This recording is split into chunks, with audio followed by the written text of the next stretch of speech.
Good afternoon. It's Friday, February 10th, 2017. For all Western New York news and radio, I'm Scott Leffler. Possible snow this afternoon with a daytime high near 27, but will actually warm up overnight, reaching 35 around 5 a.m., and then 41 tomorrow afternoon. Some snow accumulation is possible. What's in the news? A Code Blue 32 will be in effect in Buffalo tonight. The Matt Urban Hope Center and Harbor House will be open as warming shelters at 8 p.m.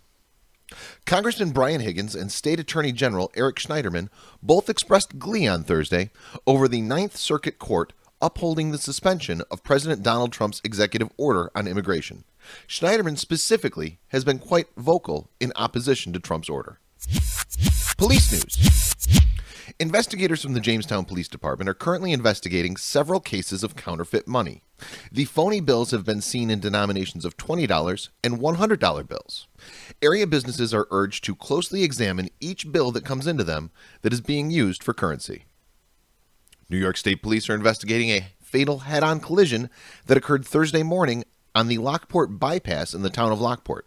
According to police reports, troopers responded to the head-on collision around 10:40 a.m. where they found that a 1999 Ford operated by 54-year-old Peggy L. Ray of Niagara Falls crossed the center line while traveling southbound on State Highway 93, striking an oncoming 2005 Buick operated by 56-year-old Kelly Campbell of Lockport.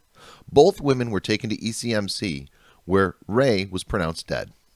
Police say this is an ongoing investigation, and there are no criminal charges at this time. 45-year-old Christopher Whitford of Jamestown pleaded guilty to distribution of child pornography and could go to prison for 20 years.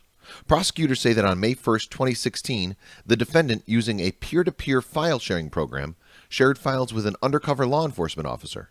Then, on June 23, 2016, a federal search warrant was executed at the defendant's Jamestown residence, during which several items of electronic media were seized, and forensic analysis revealed images and videos constituting child pornography were stored on those items.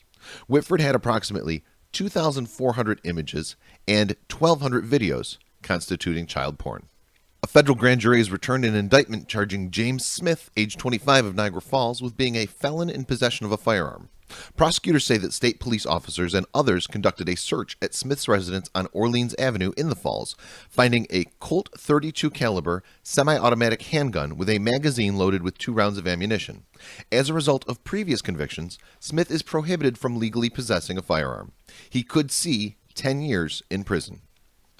A federal grand jury indicted Brian Donaldson, age 50, of Webster, and Pablo Ulloa, age 33, of Rochester, on a charge of conspiracy to possess with intent to distribute 5 grams or more of methamphetamine.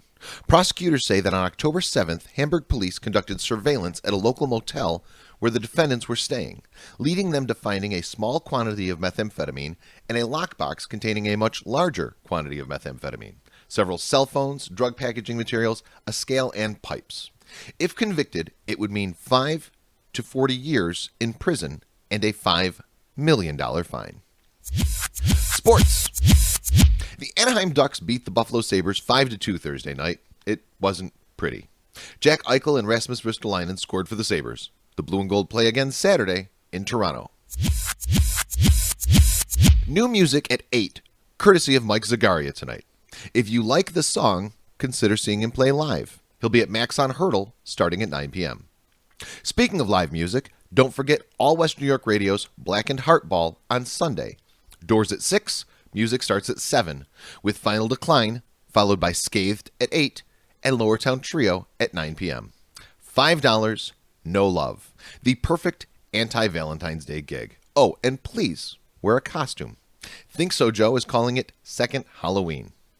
Finally, please check All Western New York deals for deals on 4 upcoming concerts. An average of more than 50% off each ticket.